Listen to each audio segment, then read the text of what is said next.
Hello Virgo, Sun, Moon, Rising, and Venus signs. Kamusta kayo? Sana po nasa mabuti kayong kalagayan.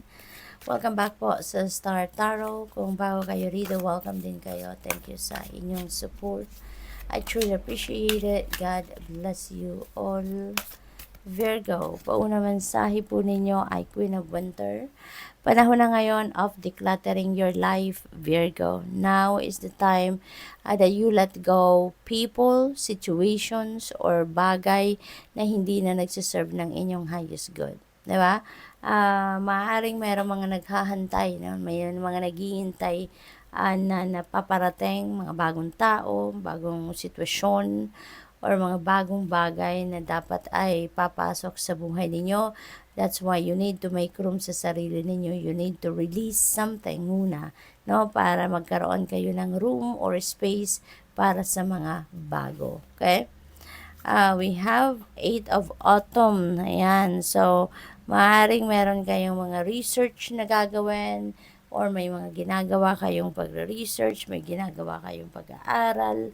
Maaaring meron kayong, maybe you're curious about something, no? At gusto ninyong malaman, gusto ninyong matutunan ng mga bagay-bagay regarding this subject, kung ano man, no? For others of you, kung kayo nagtatrabaho sa isang kumpanya or kung opisina, baka kayo ay mapadala sa mga seminars, baka kayo ipapadala sa mga training, workshops, yung mga ganon, no? Meetings, convention, yung mga ganon. So, for others of you naman, baka kayo ay almost matatapos na sa inyong pag-aaral. Kaya siguro last stage na to, last year na to para sa pag-aaral ninyo. Kaya maaring kayo mag-a-apprentice na, on the job training na, or baka kayo ay pupunta na sa internship, no? Maaring ganon. What else? We have 5 of Winter. Ayan. So, parang ang iba sa inyo dito, Virgo, you have walked away from someone, no? Or someone have walked away from you. Kasi, baka meron kayong pag-uusap, pero hindi kayo nag-agree sa sinabi ng bawat isa. Kaya maaring nag-walk away kayo, no? Naghiwalay kayo ng landas na hindi kayo nagkaintindihan, naghiwalay kayo ng, alam mo yun, hindi kayo nag-agree sa kung ano man ang opinion ng isa or kung ano man yung proposal ng isa. Okay? So, what else? We have 2 of Autumn. Multitasker kayo, Virgo, no? Marami kayong ginagawa, marami kayong pinag-focusan at the same time, no? Yung parang you're serving too many masters at a time, pero ang maganda rito kasi parang ini-enjoy nyo din, ano? Kahit busy kayo, kahit left and right ang inaasikaso ninyo, ang ginagawa ninyo, but still, no? Parang komportable kayo dyan, ini-enjoy ninyo yan, kaya parang okay lang din sa inyo, no? Parang hindi rin naman kayo nai-stress ng ganon ka grabe.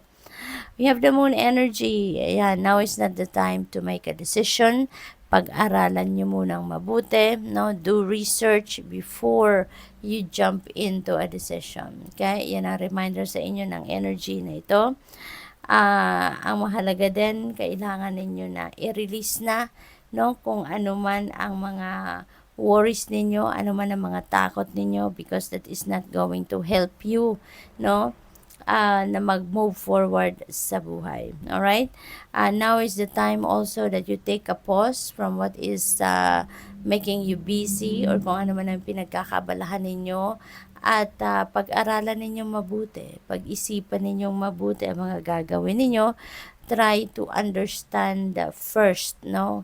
Understand clearly kung ano nga ba ang inyong sitwasyon before you proceed. We have 9 of Winter. Ayan. So, kaya kailangan ninyo mag-isip, kailangan ninyo magmuni-muni because parang clouded ang isip ninyo. Parang maraming takot kayong nararanasan ngayon. Maraming worries, no? Nai-stress kayo. Maaari din na meron kayong iniisip na, alam mo yun, hindi pa naman nangyayari, hindi pa naman existing. Pero parang yun yung ina-anticipate nyo na kung anong maaaring mangyaring worst scenario. Kaya yun ang hindi nagpapatulog sa inyo. Yun ang nakakapag ano sa inyo, ano yun, yung nakakapagpa-stress, nakakapagpa-worry sa inyo, no, Virgo? So, pag-isipan ninyo mabuti ang inyong sitwasyon. Okay? Instead of dwelling on the problem itself, instead of worrying, tanggalin nyo na yan because hindi yan makakatulong sa inyo. Hindi bubuti ang sitwasyon ninyo if you're going to continue to stress yourself or worry about different things. So think positive, transmute that negative thoughts, feelings, and emotions into something positive. And sa ganon, ma-attract ninyo yung solusyon, ma-attract ninyo ang mas positibo na mga bagay or sitwasyon. Okay? What else? We have Prince of Autumn. Ayan, so be cautious, okay? When you take action, be cautious. Kaya tama to na inimbitahan kayo na uh, ano ka muna, pahinga ka muna, no? Makinig ka muna sa iyong intuition, makinig ka muna sa puso ninyo kung ano ang bulong nito sa inyo before you proceed, before you take action. But once na mag-take action din kayo, make sure na take caution, okay? Be cautious, be careful sa mga steps na gagawin ninyo, okay?